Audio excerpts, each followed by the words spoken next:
Début du cessez-le-feu entre Israël et le Hamas ce dimanche matin. La première phase de l'accord prévoit la libération d'otages israéliens et de prisonniers palestiniens.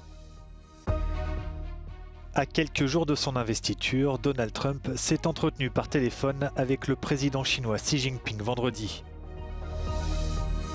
Le PPE s'est réuni pour une deuxième journée consécutive ce samedi à Berlin. Parmi ses priorités pour 2025, la compétitivité européenne et la lutte contre l'immigration.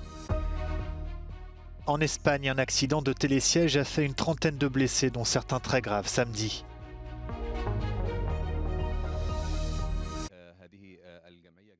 Le cessez-le-feu entre Israël et le Hamas débute ce dimanche matin. La première phase de l'accord prévoit la libération de 33 otages israéliens et de centaines de prisonniers palestiniens. Près de 600 camions chargés d'aide humanitaire et de carburant doivent entrer chaque jour dans la bande de Gaza, selon l'Égypte, médiateur aux côtés du Qatar et des États-Unis. L'aide est stationnée au poste frontière de Rafah, fermé depuis le mois de mai par l'armée israélienne. Ce cessez-le-feu marque peut-être le début de la fin d'une guerre terrible lancée par les attaques terroristes du Hamas en Israël le 7 octobre 2023. Ce jour-là, près de 1200 personnes ont été tuées et 250 autres prises en otage par le groupe islamiste. La réponse de l'armée israélienne a fait près de 46 000 morts dans la bande de Gaza, parmi eux des hauts responsables et des combattants du Hamas, mais aussi de très nombreux civils.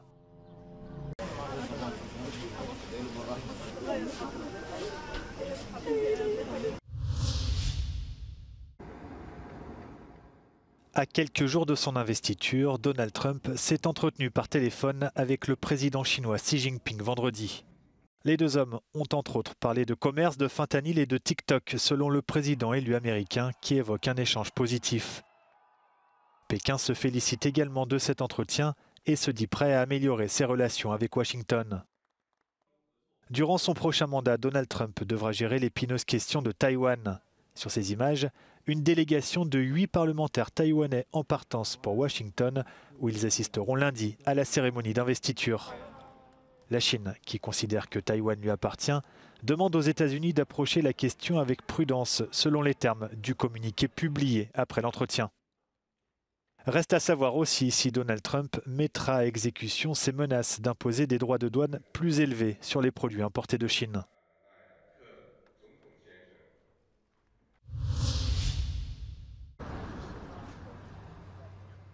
Le Parti populaire européen s'est réuni pour une deuxième journée consécutive ce samedi à Berlin afin de définir ses priorités pour 2025.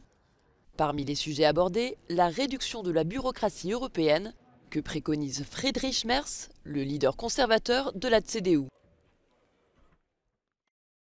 Wir haben in den letzten 3 Jahren in Deutschland über 300.000 Arbeitsplätze in der Industrie verloren, auch wegen der übermäßigen Regulierung der nationalen und der europäischen Regulierung.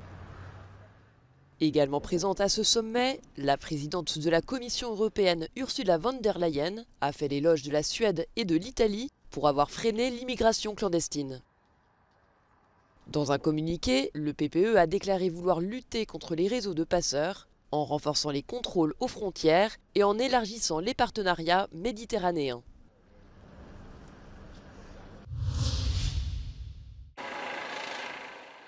En Espagne, un accident de télésiège a fait une trentaine de blessés, dont certains très graves, samedi. Ce drame s'est produit dans la station pyrénéenne d'Astún, près de la frontière avec la France. Selon les autorités locales, un problème au niveau de la poulie de l'un des télésièges a entraîné une perte de tension d'un câble. La suite, ce jeune témoin la raconte. Pues es como que se ha salido un cable y de repente ha empezado a botar toda la silla. La silla han botado y ha salido la gente saliendo, la gente volando, piruetas. Le président de la région d'Aragon a indiqué que les 3 blessés les plus graves avaient été transférés à l'hôpital. 5 hélicoptères et une quinzaine d'ambulances ont été mobilisés. Un hôpital de campagne a été installé sur place. Le Premier ministre espagnol Pedro Sánchez s'est dit choqué par l'événement et a assuré offrir tout le soutien du gouvernement.